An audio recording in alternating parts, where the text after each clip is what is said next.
Hi guys, Pete here, N6QW, and I'm making a video about the ASUS Tinkerboard. And what I have done is I've connected a, here's the Tinkerboard right there. This is the Tinkerboard. This is the Omnia SDR, and I put a sound dongle. Normally I have the Logitech headphones in here so that I could, it connects directly in, but now I've got a Sabrent USB audio card, and the reason for this is so I can put the audio output into a speaker, and so that you can hear it. You see the Pi in the background here. This is the Tinkerboard, that's the Omnia. You get an idea of the size with regard to the size of the pencil or the pen.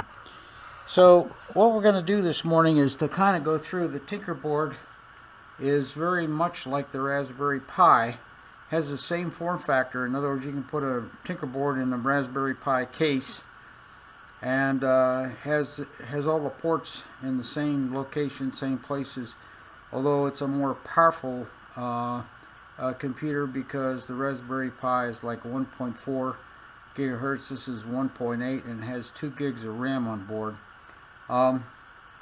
The software in terms of loading Quisk and the other programs is done exactly the same. The only thing that's different is to get into the Quisk directory on the Raspberry Pi. You go change directory, and you go /home /pi/Quisk.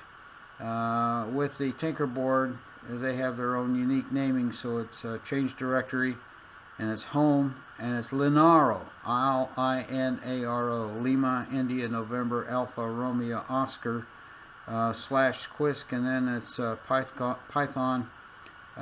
Once you're in that Quisk directory, it's Python, then it's Quisk.py, and it's the same thing in the Raspberry Pi once you get beyond that point.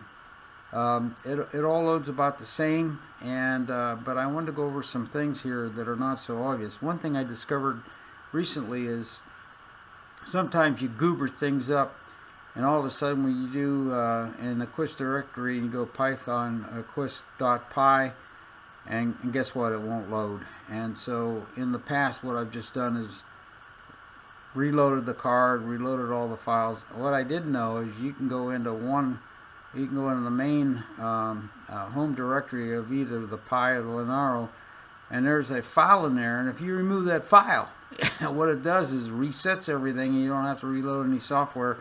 You just have to reload the settings. So what I'm going to do is I'm going to go here, and I'm going to call up a terminal, and here they have system tools, and it's the LX terminal, and you have the similar LX terminal for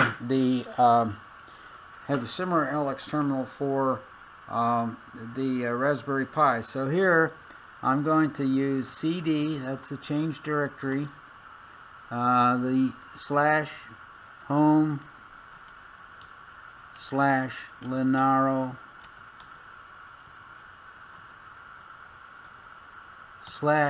/Quisk, I put a couple of wrong things in there. Fat fingers, Quisk. Just make sure it's right. Home, Linaro, Quisk, and then let's see if we can launch that. Okay, that put us into the Quisk directory, and essentially what we want to do now is type in our Python space Quisk, Quisk.py. Make sure it's right. It's terrible with a fat finger typist. You got to do this, and I'm trying to do this in the dark. Okay, it's going to launch here. You get an error message, and there it is. Okay, and you see, first off, let's make this somewhat big, and you can hear it in the background there.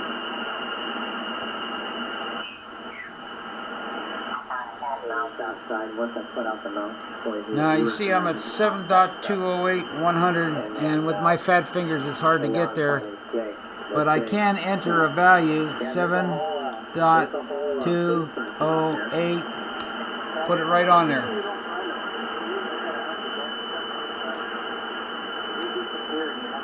Signal being received is about an S2 right now, and there's some other interesting things. If you go right here, you have a couple of S meters, and you can actually read the frequency as he talks. You can see the frequency, so you can use this if you use this to set up frequencies to measure crystals.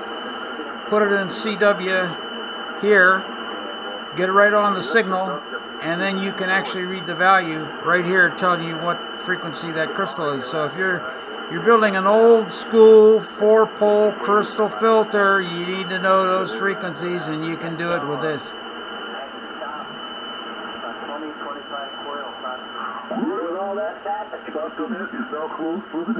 So it's 72.192. 7.192, enter. And there it is. It's right on the frequency. That's a Chabasco net that meets every morning, and they a lot of mariners listen to that net because they share weather information. Anyway, local time here is 8:42 in the morning, so it's a little late. The band is kind of quieting down, although there's somebody at 7182. 7.182. I'm a little off. It's 184.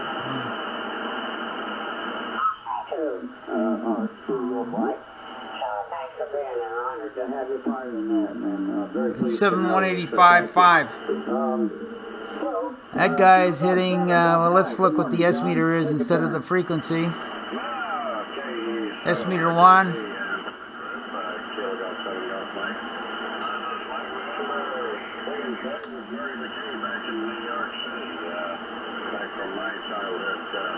There's a waterfall.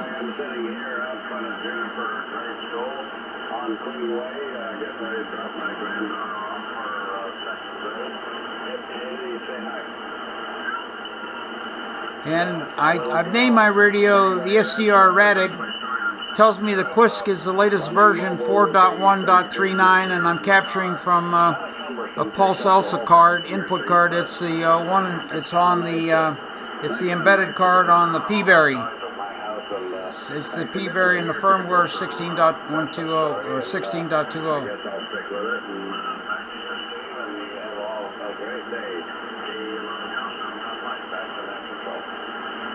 Okay, well, first of all, hello, Haley. You have a good day in school. I hope you have fun today. Learn a lot of stuff, and thanks for checking into the Early Bird Net. Early Bird Net! You're welcome here anytime, so make John put you on as much as you can. Grandpa put you on as much as you can.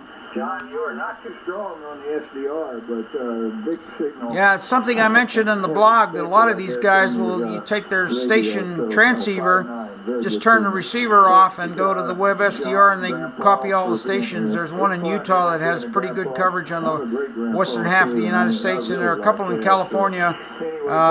There's one, I think, in Half Moon Bay, and there's maybe another one or two of them that you can use the SDR receiver. So that's a good way to see if you'd like to put your toe in the water, is just listen to your station receiver, listen to the web SDR, and see if you like it. Thanks to everybody for checking in. Very good signals on the SDR. Not too much on the radio, but that's the way it's been. You can hear it on the SDR, but not the station. We'll be back here tomorrow morning, 7:30, as always, Lord willing. So take care till then, and we'll see you tomorrow. This is Kilo Echo 7, Romeo Tango Victor, Steve and company for the Early Bird Net, saying 7.3 and returning the frequency so it's regular amateur use. There you go. And I'll be clear after this transmission. Take care. Yeah, but you don't get rid of it. You don't want to deal with it. Well, see what we can work out. But then that'll be a lot of fun, because it'd be everything.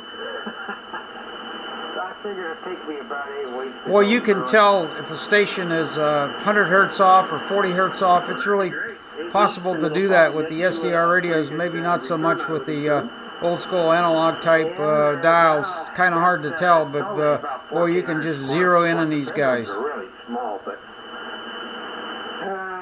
probably get it. Okay, so let's look at the configuration. For about 325. And what happens is when you first boot it up, after you've loaded the software, up here it'll usually say configuration file, and what it is just a minimum amount of information to get you to this screen so you can make other changes. And first thing you need to do is name it. You can name it anything you want. You do that here where it says radios, and you'll see you can say I've named this radio the SDR Radic, and then you can just type in a new name in here and rename it. And then once you've named it, it'll change pretty quickly. Once you've named it, what you can do is get in to the various panels, and the first one is the hardware.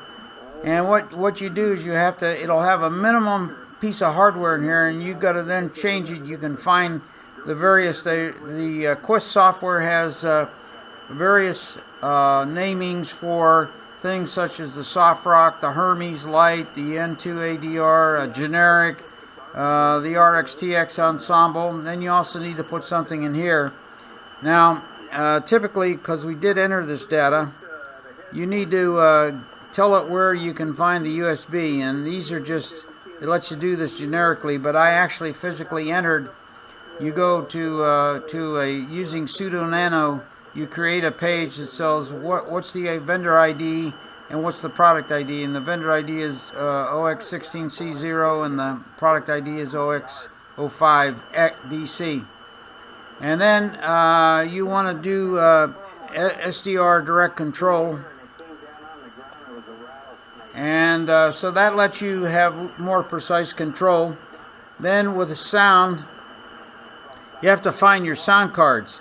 Now there are 4 entries for sound. Usually it'll boot up with HW0, and that just lets you get into here, but I happen to have a dongle that has the audio output and the mic input, and that's known as the C Media Electronics.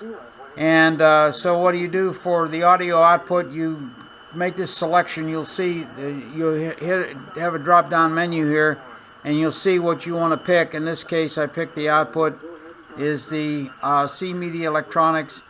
The input for the mic input is the same dongle because I have a headset.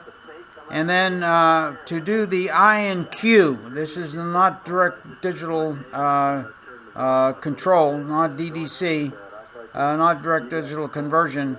What you have is a sound card that picks the I and Q. So the input is with the P-Berry, and that's a sound chip that's on the P-Berry board. If you have a Soft Rock without the sound chip, usually you'll pick this. You'll have to have another sound card like the StarTech 7.1. You'll pick the inputs and outputs for that particular sound card. And then every time you make changes, what you do is you come up here to the radio and you say restart Quisk. And you see it restarts Quisk. Now what happens with that restart, and this is important, if you get really off in the weeds somewhere and you goobered it up so bad, nothing will play. If you go to File Manager, you'll see this panel come up. And notice you got a thing here that says Quisk settings.json. If you just click on that file and remove it, what it does is sets it back to the original configuration when you started, so you can remake the entries. What you don't have to do is reload software or anything of that sort. So this is important to know. Just click on that file, Quisk settings.json, remove it, and then what you can do is you'll go back to the Python Quisk .py. You'll get a blank screen. You have to enter the information for whatever you're using. So kind of nice. Before, I didn't know that before, so many times I just get out an SD card, reload it with noobs, reload all the Quisk software, something that I didn't know that you could do, but you can now. For those of you using Power SDR, every once in a while what would happen is it says, I can't find the USB device. Can't find the USB device. And it wouldn't let you do anything.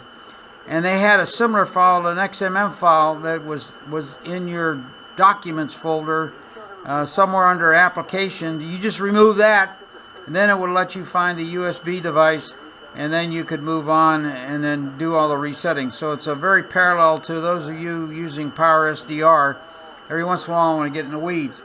So to change bands, you just come over here. Now this, what I have for the Omnia, it has 4 bands on it. And so I'm looking at 60 meters here, and just when you click on 60 meters, you successfully click on it, it automatically puts it in USB, and then it'll, by just keep hitting the 60 meter, it'll cycle through the 5 channels, which is kind of nice. I have made a couple 60 meter contacts, and but most of the time it's pretty dead. So then you can go back to 40 meters, and it remembers the frequency you were last on, which is kind of nice, because you pick up right where if you want to just check 60 meters and you were listening to a 40 meter station, you go to 60 meters. When you come back to 40, it's right where you left it. And then it has, of course, 30 meters, and I don't do much with that. And then 20 meters, and actually I've been seeing 20's had a little activity on it here, and where I last left it was 14176. There are a couple of stations. There's a 20 meter station. Now the antenna's not tuned up, so the signals are not very strong because it's tuned up for 40. But 20 meters is active these days, guys, so worth listening to.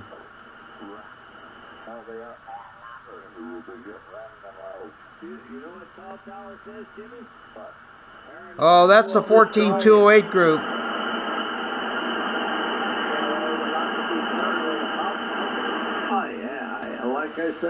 This is a great group to listen to because they know anything about everything. They're political experts. They are very much in support of the current administration, and you'll hear everything you want to hear. Sort of sounds like Fox News on 20 meters. They know everything about radios. They know everything about SDR. So if you want to get schooled and spooled up, this is a good place to go. Now my rig only operates on, there it is, 7.208, comes right back to the frequency you left. I can see off to the side here, there's a pretty strong,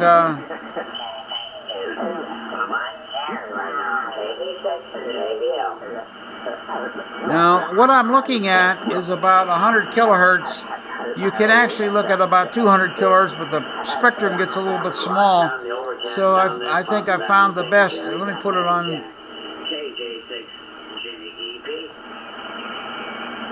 I think it's on 154. Very good, Jack. No, it must be 155.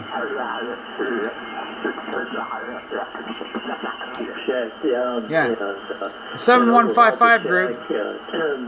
Now I have not, because this is the ASUS Tinkerboard. It's just without knowing it's a Tinkerboard. If you had a Pi in here, it would be exactly the same. You'd have exactly the same kind of settings. We can add the waterfall in here. Now the thing that's interesting is if you use the you can go out on the internet and load Joe Taylor's software on here, so that you can do the FT8, and you have to do some settings. You have to set it up and then identify that it's a P-Berry, and then typically what you do is you put it on Vox and you put it on mute, and the settings will let you transmit. Let me see if there's anything on 7.074. And we'll put it on the digital. Yeah, there's somebody. When it's on a digital, you have choice of bandwidths: 200, 400, 1500, 3200, 4800, and 1000.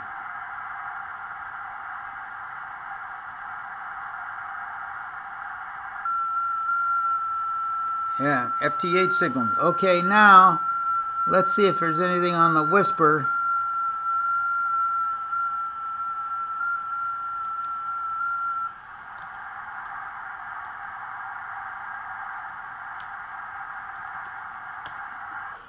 Okay, that's the whisper frequency.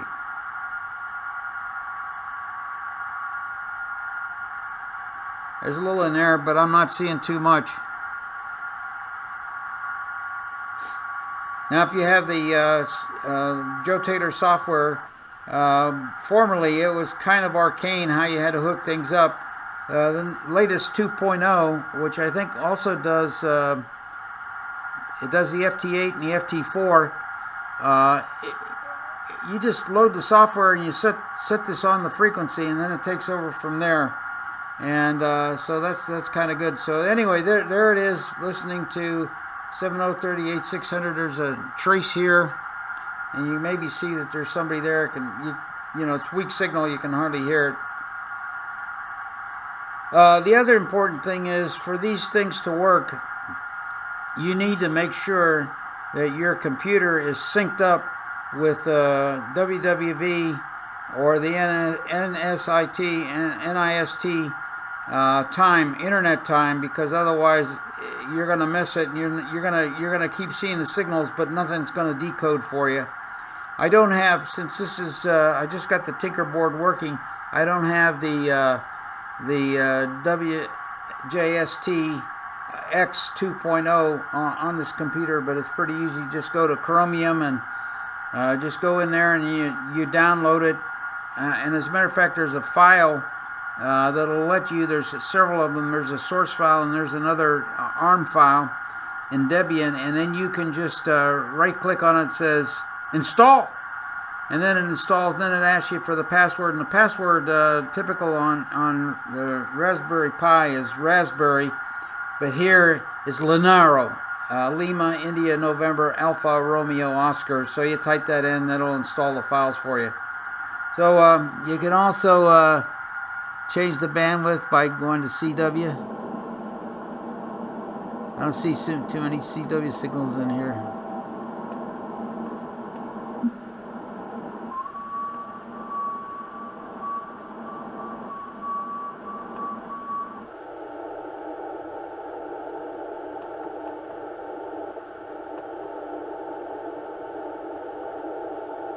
Oh, too much.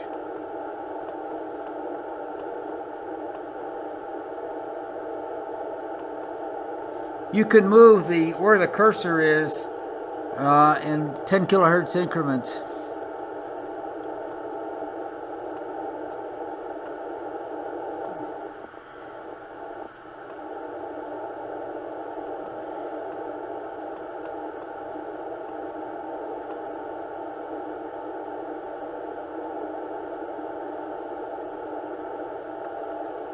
Just trying to zero in that. Is not transmitting now, and we're got the bandwidth set at 600 hertz.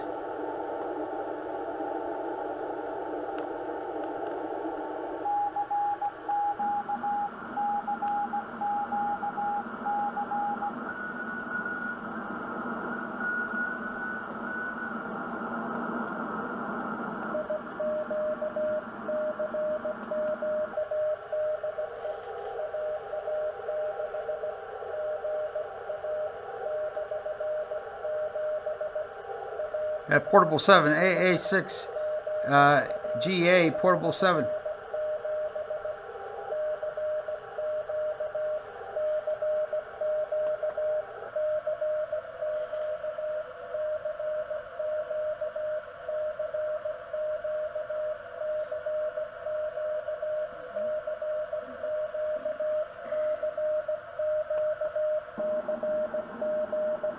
$200.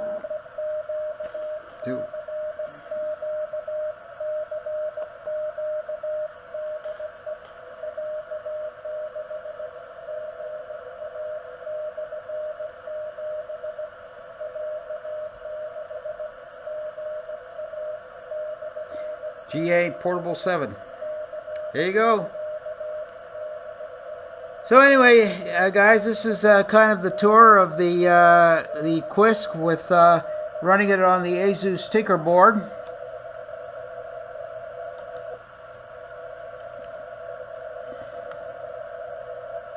Let me see. I want to do that 200. Okay, there's 7200. It's CW now for the lower sideband. Kids, I don't go to the gym. I see everything I want. I'm super lazy and move around. I'm super lazy to move around. My secret? None. I'm the one at the background.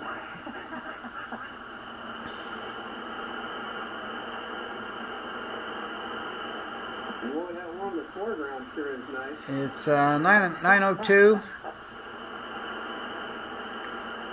Typical guy. I have no clue. So anyway, this is Pete, N6QW, trying to give you a little tour here of Quisk on the ASUS Tinkerboard.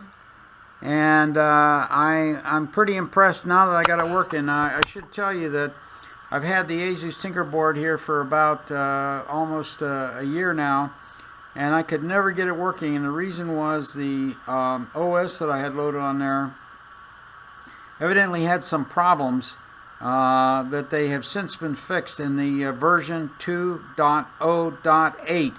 And it's such a pleasure now to be able to use the Tinkerboard, and it has a little more capability than the Raspberry Pi because of the RAM. And I've got a 64 gigabyte SD card in there. I am probably going to put a fan on it because even though I got a heat sink, you run this thing, it can get a little warm. So there we are. If you want to see. Let me see here if we can get on the internet pretty quick.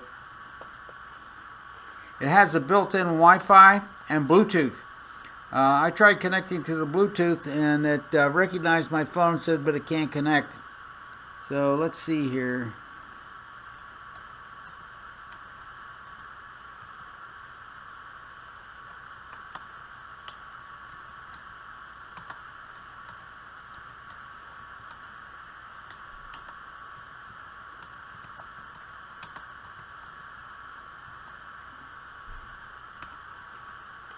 There you go. We're going to watch a YouTube here. See if you know who this guy is.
So he knows a little more about radios than he does about music.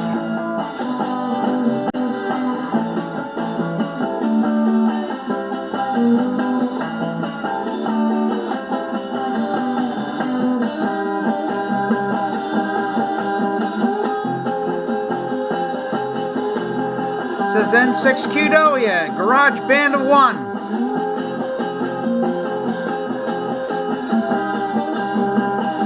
So I'm showing you this because it can do YouTube. There's also a version that someone has loaded Netflix on, and so that would be something that be kind of good to know.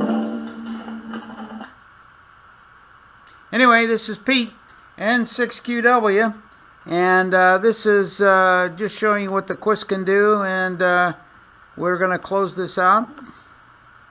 Or I thought I was going to close it out. Anyway, but anyway, lots of power here in the old Tinkerboard, and there it is right there. and we're just enjoying having some fun here with this new technology, especially the SDR. I'm amazed. There it is. It costs about twice as much as the Raspberry Pi, but I think it's worth the capability. So with that, I'll say 7 threes, and thank you for riding along.